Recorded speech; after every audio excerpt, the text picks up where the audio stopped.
Les amis, bonjour, j'espère que vous allez tous très bien, bonsoir. Comment allez-vous? Aujourd'hui, petite vidéo, on est là pour parler de ce Red Magic 11R et j'ai beaucoup de choses à vous dire. Déjà, regardez ce qui se passe à l'écran, vous le verrez, voilà, il ne me reste que 9% de batterie à 20h03. C'est inacceptable! C'est inacceptable, c'est quoi cette batterie? Je rigole les amis, j'ai débranché ce téléphone hier à 8h30. C'est une batterie excellente et on a une optimisation qui est excellente. Alors sur ces 2 derniers jours, je n'ai pas fait de gaming, je n'ai pas fait de photos puisque ce smartphone n'est pas destiné à la photo pour information, mais je souhaitais commencer par ça parce que ce smartphone m'a choqué niveau autonomie. Alors je préfère remettre les pendules à l'heure, voilà, comme ça je prends la pendule et je me la mets là où je pense. Les amis, ce téléphone, il a une excellente autonomie. J'ai malheureusement pas l'information exacte du SOT. Je peux pas vous communiquer exactement combien de temps il m'a duré. Pourquoi? Parce que je suis un peu teubé. Alors la première fois, pour le premier test que j'ai fait, j'ai eu un bug d'affichage au niveau de la durée d'écran allumé. Ça a bugué et ça a sauté. C'est passé à 6 heures d'écran allumé et ça a bugué, donc j'ai pas pu vous dire. Et cette fois-ci, je suis un peu bête parce que, en fait, ça vous montre que les 24 dernières heures. Donc du coup, là, sur ces 4h14, il manque toute la journée d'hier. Mais il me semble que hier, j'ai tenu environ 6-7 heures, sachant que là, ça prend en compte 1 heure de 19h à minuit. Donc, grosso modo, j'ai fait du 9-10 heures de SOT avec ce téléphone. Et, attention, je le précise les amis, de nuit. De nuit les amis, parce que j'ai débranché ce téléphone. Là, actuellement, à l'heure où je tourne cette vidéo, on est vendredi 20 à 20h05. Et j'ai débranché ce téléphone mercredi soir vers 23h. Donc, vers 23h minuit. Je lui ai laissé toute la nuit du mercredi au jeudi, toute la nuit du jeudi au vendredi, et j'ai fait ma life avec, j'ai fait 10 heures, 9-10 heures de screen on time. Donc, clairement, les amis, ce téléphone, si vous cherchez un téléphone autonome, je sais pas si ça se dit, ce téléphone, c'est un truc de fou. Ce téléphone, il s'adresse à qui? Pour ceux qui ne le savent pas. Ce téléphone, il s'adresse aux gamers. Clairement, c'est un téléphone pour jouer. Et là-dessus, j'ai quelque chose à dire. Alors, ça risque de... Bon, c'est pas grand-chose de très grave, mais en fait, les gâchettes, que je vais vous montrer celle-ci, vous la verrez bien. Je vous l'approche de très près, histoire que vous puissiez la voir. Hop, la gâchette qui est ici. Je vous l'approche maintenant que le focus est fait. Cette gâchette, vous voyez, si je pose mon doigt dessus, hop. En fait, cette gâchette, par rapport au Red Magic 11 Pro, c'est 2 gâchettes, puisque c'est des gâchettes comme sur une manette voilà, une manette de play, hop, voilà, vous avez une manette de play ici, grosso modo, ces 2 gâchettes, c'est R1, L1. Et ces gâchettes, elles sont beaucoup plus petites que sur le Red Magic 11 Pro, et je dois le dire, pourtant j'ai pas des grandes mains, mais par exemple, quand je jouais à Delta Force, et ben honnêtement, je me suis trouvé bien meilleur sur Delta Force sur mon Red Magic 11 Pro que sur celui-là. Pourquoi? Parce que finalement, vous voyez, pour être... Là, je suis... je sais pas si vous le verrez. Hop, voilà, là, je suis en bordure. Je suis en bordure de la zone tactile. C'est des gâchettes tactiles avec un retour, un feedback haptique. Vous voyez ma position? C'est pas très très confortable. Sur un Red Magic 11 Pro, on peut se reposer un peu plus. Vous voyez, si je suis comme ça, je vais pouvoir appuyer sur les gâchettes. Bon, alors je dis pas que là, ça fonctionnerait pas, puisque finalement, le bout de mon doigt, il touche quand même la gâchette. Mais j'ai trouvé que ça me va pas. Ça me va pas, et c'est dommage, et je ne l'ai pas entendu. Bon, j'ai pas regardé des milliards de vidéos sur ce Red Magic 11R, mais je trouve ça dommage. Voilà, pour les gamers qui utilisent ces fonctionnalités, hein. Je sais qu'il y a des gamers qui n'utilisent pas du tout les gâchettes tactiles, même si elles existent. Pourquoi? Parce qu'il y a des gens qui mettent une manette, tout simplement, hein. Moi, j'ai une manette, alors elle n'est pas à côté de moi, donc je peux pas vous la montrer, mais j'ai une manette pour jouer aux jeux vidéo sur mobile, et clairement, ça fait le taf. Maintenant, si vous faites partie des gens, si vous avez déjà un Red Magic, que vous vous posez la question, est-ce que j'ai envie d'upgrader? Alors normalement, vous ne devriez pas avoir de problème, parce que si je dis pas de bêtises, le 11 Pro, c'est le premier à avoir des gâchettes aussi larges. Je dis peut-être des bêtises, mais je crois ne pas me tromper. Donc vous ne devriez pas avoir de problème, mais honnêtement, le 11 Pro, il est hyper agréable au niveau de ses gâchettes tactiles, parce qu'elles sont hyper larges, là elles sont beaucoup moins larges. Voilà. C'était un petit point que je souhaitais souligner en début de vidéo, fondamentalement c'est le seul point faible de ce téléphone, que je vais noter. L'autre point faible, évidemment, c'est les caméras. Elles sont vraiment pas fameuses, et encore moins la selfie. Je vous mettrai même pas de photos, parce que j'en ai pas pris, parce que je vais pas aller me faire chier à prendre des photos pour vous montrer n'importe quoi. Bon, j'ai pris quelques photos, mais rien de particulier. Bon, c'est des photos au taf, etc. Bref. Ce téléphone, il n'est pas fait pour prendre de la photo. Vous pouvez totalement prendre des photos, ça marche. Les caméras arrière sont pas dégueulasses, loin de là. Mais, bon, loin de là, elles sont un peu quand même pas terribles, mais voilà. La caméra selfie, par contre, elle est horrible. Clairement, il n'y a rien à dire. Je vous montre un petit selfie que j'ai pris. Voilà, par exemple, ici. Hop, je vous montre, je zoome un peu sur ma tête. Hop, vous voyez. Bon, c'est dégueulasse, quoi. C'est dégueulasse, mais bon, ça fait le taf. Si vous voulez juste une caméra, histoire de faire des screens, des calls, pardon, voilà, appeler quelqu'un en WhatsApp vidéo, bon, la personne s'en fout, de toute façon, WhatsApp vidéo, vous êtes dehors, le réseau il est pourri, quoi qu'il arrive, la qualité elle est pourrie. Donc voilà, c'est pas un smartphone qui est dédié photo, donc je le mets même pas dans les points négatifs. Mais notez, je le dis tout de même, puisqu'il y a potentiellement des gens qui ne connaissent pas la marque et qui pourraient se dire le téléphone a l'air intéressant, je vais l'acheter, et ils arrivent, hop, il arrive le truc, ils prennent des photos, c'est dégueulasse. Donc je préfère le préciser, mais voilà, c'est pas du tout un mobile qui a vocation à prendre des photos. En revanche, sur la partie gaming, comme je vous l'ai dit, je vous l'ai pas dit, c'est excellent. On a ici un Snapdragon 8 Elite. Alors, 8 Elite sans rien, en fait c'est la Gen 4. C'est celle qui est sortie juste après le 8 Elite Gen 3. Donc c'est la Gen 4, c'est juste qu'ils ont dégagé le Gen 4. On sait pas pourquoi, comme ça, on est bien Pomax et on a l'impression qu'on a un 8 Elite Gen 0, tu vois, Gen 1, et qu'on a 5 ans de retard par rapport à la Gen 5. C'est ça qui me pose un peu problème quand tu communiques avec les gens et que tu leur dis « celui-là, il a un Gen rien, c'est un 8 Elite ». Et celui-là, là, le Xiaomi, il a un 8 Elite Gen 5. Donc tu te dis qu'il y a un bond de 5 générations, que celui-là c'est une grosse daube et que celui-là c'est incroyable. Mais c'est pas du tout ça. Ce téléphone, il a un 8 Elite, c'est le même que vous avez sur un Z Fold 7 qui est sorti l'année dernière en juillet. Donc voilà, je préfère le dire, c'est le même que sur un Honor Magic V5 et c'est le même que sur un Galaxy S25 Ultra, etc. etc. Donc c'est un processeur de ouf. Il fait du Antutu, il Antutu, pour ceux qui connaissent Antutu, c'est un score de benchmark, il Antutu à 3 millions 2, il Geekbench à jusqu'à presque 7000, si je dis pas de bêtises. Je dis peut-être des bêtises, je regarde juste mon score, mais moi, faut savoir... 3D Mark, pardon, pas Geekbench. Faut savoir, les amis, que j'ai un problème avec les benchmarks. Je ne benchmark jamais ce que les gens benchmark. Que ce soit sur 3D Mark, que ce soit sur Antutu, que ce soit sur n'importe quoi, je suis jamais au max. Bon, alors moi, j'ai fait 2 tests. Je suis monté à 6800 sur le Best Loop et 6830 la deuxième fois. Mais en termes de stabilité, j'ai eu une stabilité assez décevante de 62,5%. Mais quand tu vas sur Internet et que tu regardes les vidéos des autres youtubeurs et les tests sur Internet, les gens ont une bien meilleure stabilité. Donc, voilà, je préfère le préciser, mais en jeu, je n'ai eu aucun souci. J'ai fait du Delta Force et... c'est une pépite. Alors on n'est qu'à 120 fps maximum alors qu'on a un écran de 144 Hz. Ça c'est dommage, mais bon, c'est en soi entre 120 et 144, vous ne sentirez pas énormément la différence. Les amis, pensez à liker cette vidéo et à la partager, à la booster, à commenter. Ça me fait toujours très plaisir. Dites-moi ce que vous pensez de ce téléphone pour l'instant.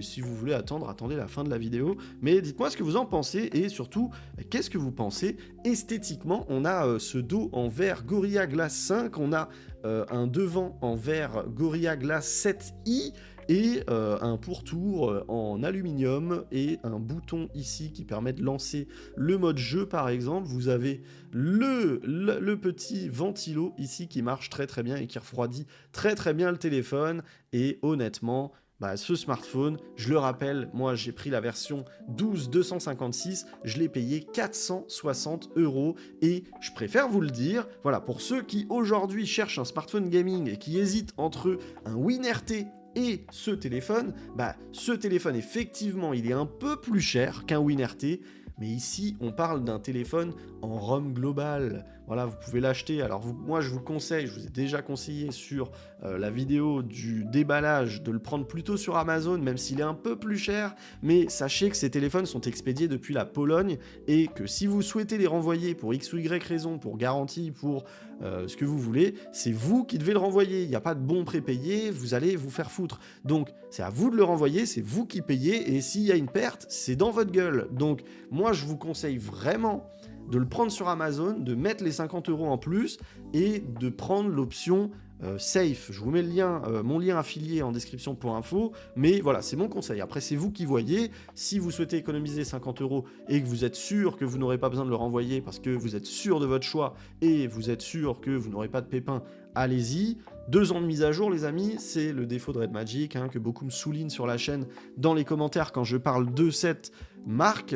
Voilà. Bon, bref, je vous conseille de le prendre sur Amazon.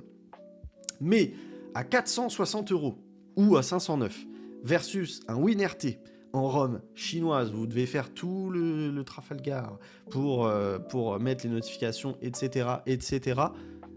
Honnêtement, et le WinRT et Whitevine L3, les amis, pour ceux qui regardent des vidéos Netflix streaming, Netflix streaming, Prime Video, etc. Sachez que la qualité sera en 480p. Ici, vous avez un Whitevine L1 sans souci. Donc, c'est à savoir aussi, parce que cet écran, les amis, pour lancer un petit Netflix, il est juste magnifique. Et donc, moi, je vous recommande quand même vachement de partir sur ce téléphone plutôt qu'un WinRT, parce que un WinRT, ça reste un téléphone chinois, et s'il sortait en France, il serait finalement plus cher que ce Red Magic 11R qui est meilleur. Alors on est sur le même processeur, mais le système de refroidissement est mieux. Vous n'avez pas la même batterie, mais comme on est ici sur une ROM globale, honnêtement, on s'approche de la batterie du Honor Win RT avec ses 10 000 mAh, alors que là, on est à 7 000 mAh, sachez-le. Donc voilà, moi personnellement, à choisir, je choisis ce téléphone. Pour plusieurs raisons, je vous ai dit, je préfère prendre une ROM globale. Pour une autre raison, esthétiquement, ce téléphone, je le trouve fou. Alors, il prend beaucoup les traces, mais en un coup de doigt, c'est parti. Voilà, vous n'avez plus de traces. Ce téléphone, il est magnifique. Vous avez le logo qui est rétroéclairé, vous avez le ventilo qui est rétroéclairé. Et le logo qui est rétroéclairé, franchement, c'est sympa parce que vous savez, à l'époque, sur Android, on avait tous ces LED de notification. Vous savez, les petites LED de notification qu'on pouvait choisir la couleur et tout. Je trouvais ça trop cool. Je ne comprends pas pourquoi ça a disparu. Surtout quand on voit un Vivo S50 Pro Mini qui a une double LED frontale pour prendre vos selfies. En fait, on voit qu'on pourrait encore avoir ces LED, mais on les a plus.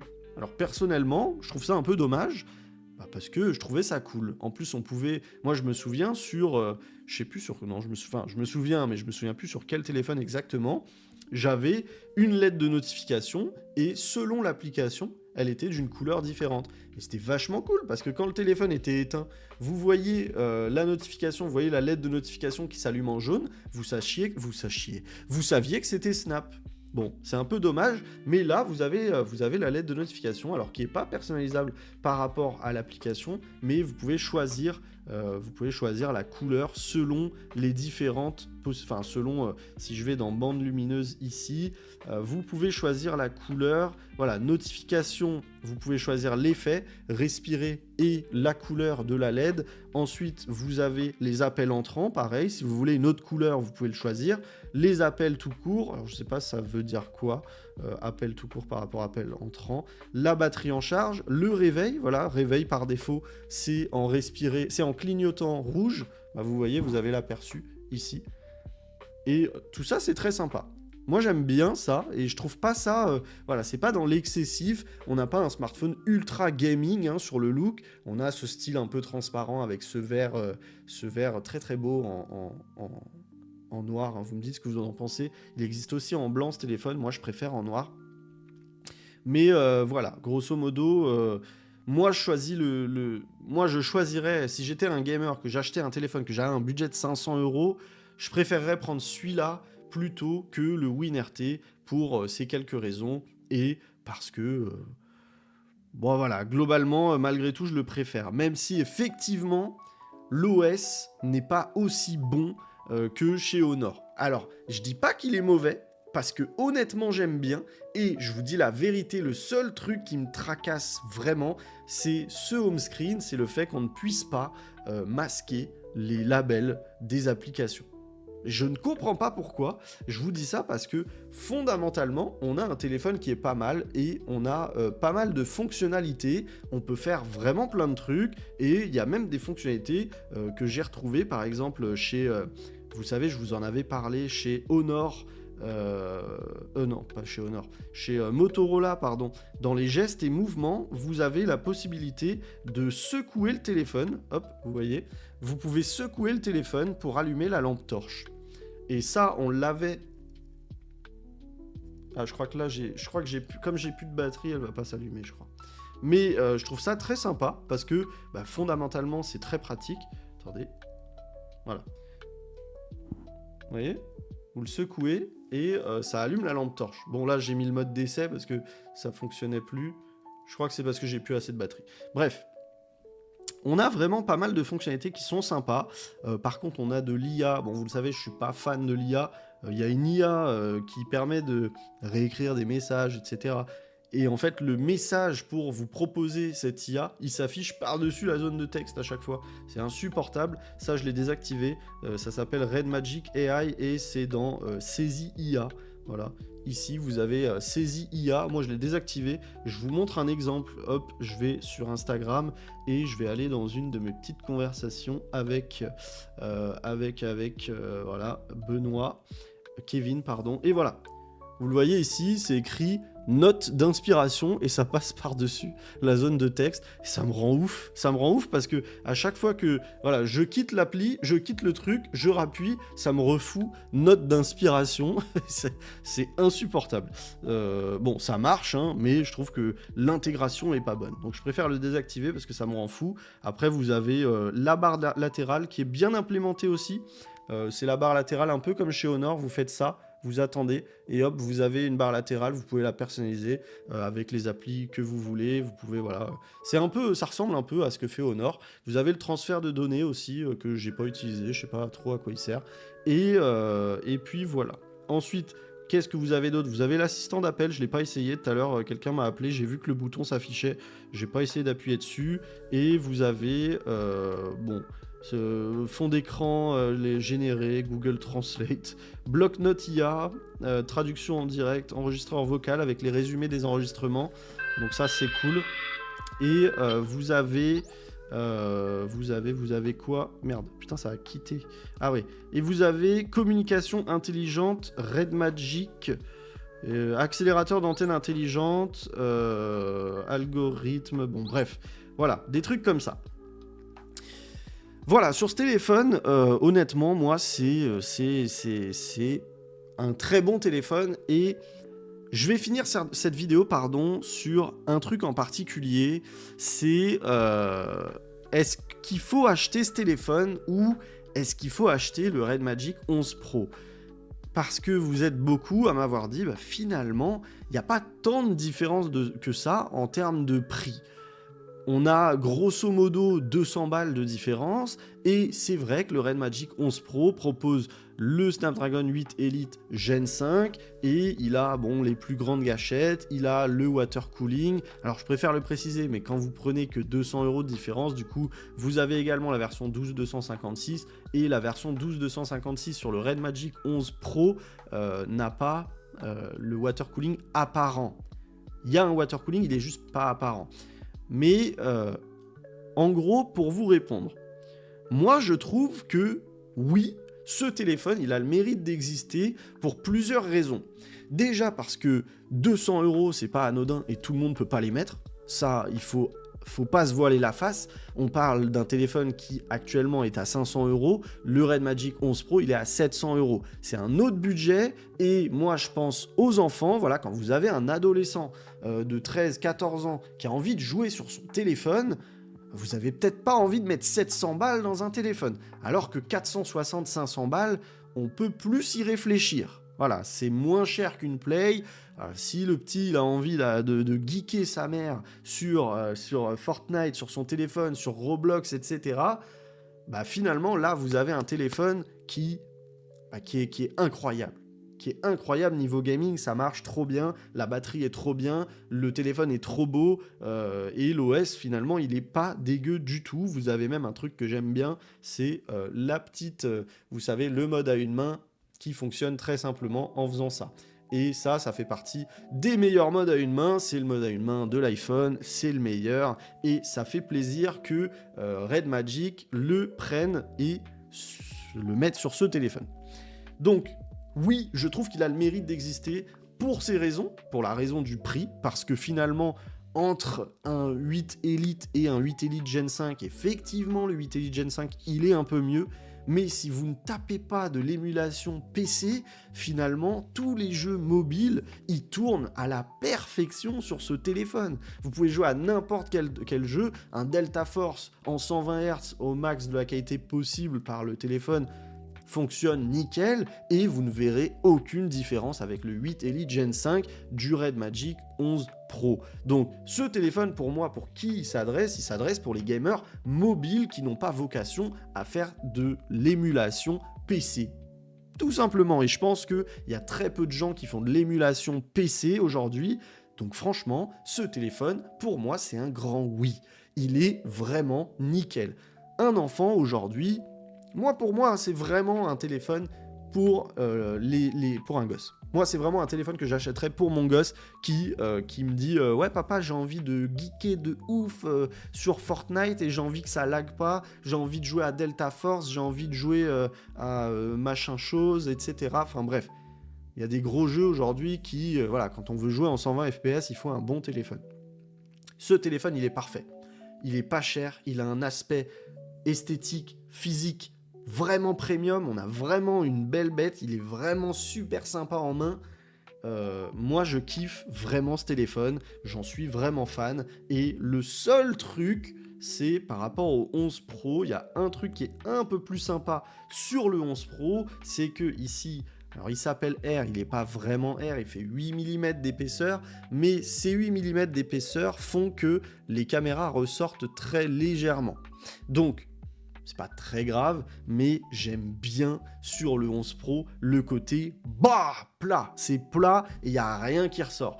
C'est vrai que là, du coup, ça ressort un peu. C'est pas fondamentalement dérangeant. Ça va pas créer un déséquilibre sur le bureau ou autre.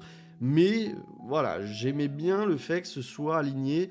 Et je trouve ça un peu dommage qu'ils aient pas réussi à supprimer ce bord. Autre chose que j'adore sur ce téléphone, c'est la prise en main, parce que sur ce téléphone, vous le verrez peut-être pas à la caméra, si vous le voyez, puisque c'est légèrement incurvé. En fait, le bord de l'écran, enfin de cette vitre arrière, est très légèrement incurvé, et du coup, la prise en main est vraiment sympa. Voilà, au niveau de ce bord-là, quand vous êtes comme ça, c'est vraiment très sympa, et moi, je valide grave. Voilà. Donc, grosso modo, ce téléphone, moi, je lui donne combien sur 10 ? Sur 10, je lui donne... Franchement, en fait, honnêtement, c'est juste le logiciel qui mériterait d'être un peu amélioré. Et effectivement, la prise en charge du logiciel par Red Magic qui pourrait être plus longue parce que 2 ans, c'est vraiment limite. Maintenant, les gamers, ils aiment bien changer souvent. Et ce téléphone, l'avantage, c'est quoi ? C'est que vous l'achetez 470 €. Honnêtement, je pense que dans 2 ans, vous pouvez le revendre 200 € assez facilement. Donc, pour moi, c'est pas déconnant parce que un gamer, il va pas vraiment avoir envie de garder un téléphone de gamer trop longtemps. Donc, s'il le garde 2-3 ans, bah finalement, au bout de 3 ans, voilà, vous le revendez 150, 200 balles et vous repartez sur le nouveau, le Red Magic 14R. Ça me paraît pas déconnant et bon, comme je vous dis, vous le revendez, les amis, même si le suivi n'est plus fait sur le téléphone, un téléphone qui n'est plus suivi, ça tourne encore. Aujourd'hui, le téléphone, il est très bien. En termes de fonctionnalité, il est très bien. L'OS, il est très bien. Si demain, il est plus mis à jour, ça fonctionne encore. Moi, pour référence, j'ai une Xiaomi Pad 4 de 2017-18 qui a été mis à jour peut-être 1 an ou 2. Bah, elle tourne encore. Y a pas de souci. Je peux même faire tourner des jeux, etc. C'est pas fondamentalement grave que le téléphone soit plus mis à jour. C'est dommage, mais c'est pas grave. Voilà, c'est ce que je souhaitais annoncer. Je souhaitais juste dire un truc, par contre, sur le capteur d'empreinte. Je vous ai dit dans l'unboxing que sur tous les smartphones aujourd'hui, il marchait hyper bien, mais là, on n'est pas sur un capteur ultrasonique, c'est un capteur sous l'écran, vous savez, vous le voyez si j'appuie, hop, vous le voyez si j'appuie, en fait, il va éclairer très fort la zone pour justement lire mon empreinte. C'est ce qui fait qu'on différencie un capteur ultrasonique à un capteur sous l'écran de ce style, je sais pas comment il s'appelle.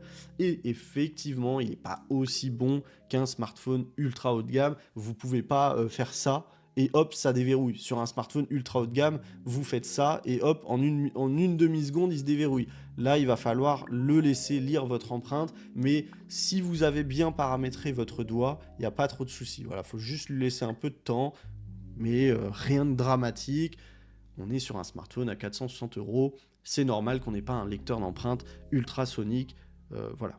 Bon, est-ce que je le recommande? Vous l'avez compris, oui. Je le recommande parce que le prix est très bon. Maintenant, honnêtement, est-ce que je recommande l'upgrade vers un Red Magic 11 Pro? Je ne sais même pas. Je ne sais même pas parce que, comme je vous dis, c'est à vous de voir l'utilisation que vous avez de votre téléphone. Si vous avez une utilisation mobile, donc des jeux qui viennent du Play Store ou Fortnite, etc., des jeux qui viennent, enfin des APK, quoi, vous n'avez pas du tout besoin du 11 Pro Max. La déformation. Vous n'avez pas du tout besoin du 11 Pro. Le 11R est très très bien. Donc est-ce que vous voulez mettre plus d'argent? En photo, il est un peu moins bien, mais de toute façon, même le 11 Pro, il est mauvais. Voilà. Est-ce que justement, faut pas économiser 200, 300 € en achetant ce téléphone et à côté, vous achetez, je sais pas, un appareil photo si vous voulez faire de la photo. Je sais pas, ça peut être une solution. Un petit appareil photo en occasion, vous en trouvez un à 400, 500 balles et là vous avez un truc de ouf. Bon bref, je sais que ça n'a rien à voir un appareil photo et un téléphone, mais voilà, je pense que aujourd'hui les gens qui achètent un téléphone de gamer, soit ils ont un autre téléphone, soit vraiment ils s'en foutent de la photo. Je pense. Je sais pas. Vous me dites en commentaire, ceux qui ont des Red Magic, est-ce que fondamentalement ça vous fait chier d'avoir des caméras pourries ou est-ce que non, ça vous fait pas chier? Ça m'intéresse beaucoup de le savoir. Tous les gens qui ont des Red Magic, si vous pouvez répondre dans les commentaires, est-ce que j'ai raison ou pas? Moi, je pense que non, j'allais dire je pense que j'ai raison, mais je pense pas du tout. J'ai pas connaissance de ce marché, je sais pas trop, je fais pas du tout partie du monde du mobile gamer, je suis pas du tout un gamer mobile. J'ai des périodes où je vais jouer beaucoup sur mon téléphone, mais pas, voilà, je suis pas un gamer mobile à long terme, donc je saurais pas trop vous dire. Mais en tout cas, très très belle expérience. Je reviens au début de la vidéo sur ce téléphone. La batterie est excellente. Là, il me reste 6%. Il est 20h32. Franchement, c'est juste excellent. Et voilà, j'ai pas plus de choses à vous dire. C'était mon avis. Est-ce que je le recommande? Oui, pour la 3e fois. Et fondamentalement, moi, je vous explique. Je vais juste finir cette vidéo sur mon avis sur le gaming mobile. En fait, je vous explique. En fait, pour moi, c'est bien ce téléphone, mais aujourd'hui, par exemple, vous pouvez prendre un Z Fold 6 sur le Bon Coin. Vous allez en trouver des Z Fold 6 à 500 €. Il a que 2 ans. Et honnêtement, l'expérience de jeu sur un Fold, je vous en avais parlé, elle est incroyable. Elle est incroyable et moi, honnêtement, je préfère jouer sur un Fold que sur un téléphone au format classique. Donc ça, c'est mon petit avis sur le côté gamer. Je préférerais acheter un Fold 6 en occasion ou un Magic V3 ou un OnePlus Open. Bref, c'est tous des téléphones avec d'excellents processeurs qui ont totalement vocation à jouer. Ils peuvent totalement jouer que d'acheter ce téléphone. Moi, je suis pas la cible de ce téléphone et même si j'étais la cible de ce téléphone, je pense pas que j'achèterais ce téléphone-là. Par contre, j'hésite à le garder parce que je le trouve magnifique et, et honnêtement, ça m'a fait chier de revendre le 11 Pro parce que ce téléphone, je le trouve dingue. Honnêtement, je le trouve magnifique. Vous me dites ce que vous en pensez, mais moi, vraiment, je le trouve magnifique. Je trouve qu'il est vraiment réussi.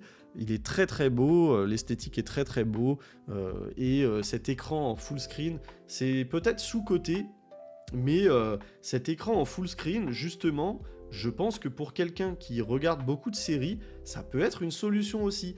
Le téléphone est vendu comme téléphone de gamer, mais fondamentalement, pour moi, c'est pas forcément un téléphone de gamer, c'est un téléphone pour les gens qui sont exigeants, sauf en photo. C'est-à-dire que tu es une personne qui veut un téléphone performant, qui veut un téléphone endurant, qui veut un téléphone avec un bel écran, qui veut un téléphone avec... c'est tout. Eh ben, tu peux prendre ça. Le tout, c'est de pas être exigeant en photo, c'est de pas faire de photos. Je connais plein de gens. Autour de moi, il y a plein de gens qui font jamais de photos. Clairement, je préfère vous le dire. Moi, personnellement, autour de moi, il y a plein de gens qui font jamais de photos. Et ce téléphone, un non-gamer, je peux le recommander. Parce que demain... Ah non, putain, ce téléphone, il est L3, les gars. Autant pour moi. Ce téléphone, il est L3. Donc pour Netflix, c'est pas le top du top. Bon, bah je savais pas. Je viens de le découvrir. Je me suis mis une idée en tête qui est pas la bonne. Je suis assez étonné qu'il soit pas L1, mais bon. Voilà. Bon, c'est tout pour moi. Je vous remercie d'avoir regardé cette vidéo. Si vous avez des questions sur ce téléphone, n'hésitez pas à me les poser en commentaire. Je suis là pour ça. Et sur ce, les amis, je vous dis à très vite. N'oubliez pas de lâcher le petit like, le petit partage et... c'est tout pour moi. Merci encore d'avoir regardé cette très longue vidéo. C'était mon avis sur ce Red Magic 11R que j'aime beaucoup, que je trouve incroyable. Et je vous dis à très vite pour une prochaine vidéo. Ciao, ciao!